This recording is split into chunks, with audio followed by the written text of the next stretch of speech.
Sur le remblai des Sables d'Olonne, la construction pourrait devenir interdite. En le classant en zone rouge, la préfecture pourrait condamner les 80 commerçants qui y ont pignon sur rue à rester tels quels, sans aucune possibilité d'aménagement ou d'agrandissement. On vit avec un petit peu d'objectif d'améliorer, donc éventuellement faire des vérandas, un petit peu, comment dirais-je, au niveau de l'agencement de l'extérieur, c'est quand même vachement intéressant.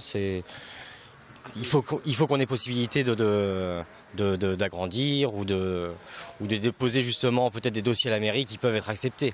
Mais en zone rouge, après, c'est vrai que ça peut être contraignant pour tous les commerces, finalement, pour tous les commerçants. Des commerçants qui ont tous investi sur ce remblai. Les contraintes de la zone rouge de ce nouveau plan de prévention des risques littoraux inquiètent.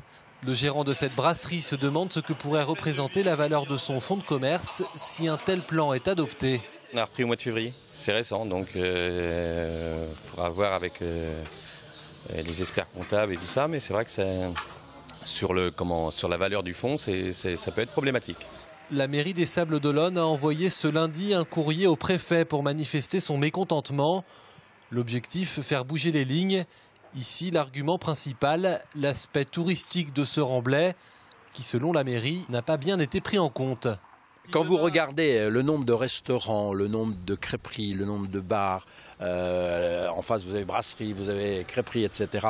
Bon, c'est une activité sur une zone touristique qui fonctionne juin, juillet, août, septembre à plein. Bien. Vous avez aussi une librairie, vous avez des commerçants des habits, vous avez etc. Bon, toute cette activité qui est motrice pour le tourisme au sable risque d'être amputée si effectivement on fige totalement la vie.